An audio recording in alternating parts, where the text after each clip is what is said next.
Bonsoir, nous sommes le mercredi 31 décembre. Voici les titres qui seront développés dans ce journal. Cette initiative unique en France, à Caen, la Croix-Rouge distribue des croquettes aux SDF qui ont des chiens, car bien souvent ils partagent leur repas avec leurs animaux qui sont source de réconfort. Des rabais monstres, puisque le plan Grand Froid déclenché dimanche dernier prévoit des hébergements supplémentaires. Théoriquement, car certains SDF qui ont des chiens ne sont pas acceptés dans tous les foyers. En tout cas, quand leurs animaux auront à manger, la Croix-Rouge distribue en plus des repas chauds, des croquettes, car ils se sont aperçus que leurs maîtres n'hésitaient pas à partager leurs repas avec ceux qui brisent leur solitude au quotidien. Reportage la nuit dernière, Florent Turpin, Mathieu Bellingen.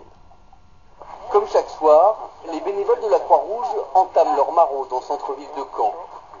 Une soupe chaude et quelques mots de réconfort pour les personnes sans domicile fixe ou démunies. Des personnes dont le bien le plus précieux est souvent leur animal.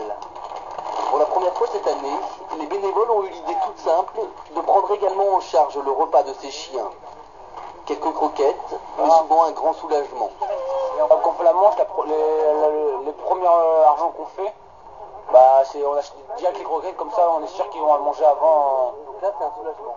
Ouais, bah oui, complètement. Non mais après faire la soupe on dirait.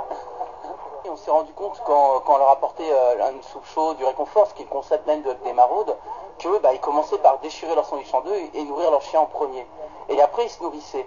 Donc on s'était dit il faut qu'on fasse quelque chose, non pas pour le chien, mais pour eux, pour qu'ils puissent manger à leur faim. Donc on va apporter en plus de la soupe chaude et du réconfort, on va apporter des croquettes pour les animaux. Des animaux très précieux, mais qui souvent contraignent des sans-abri à dormir dans la rue.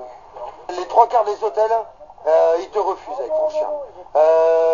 Tous les foyers, à part ici, là, la miséricorde, la charité, eh ben, il y a que eux qui t'acceptent avec le chien. Sinon, le chien, il est obligé de dormir dans un chenil dehors.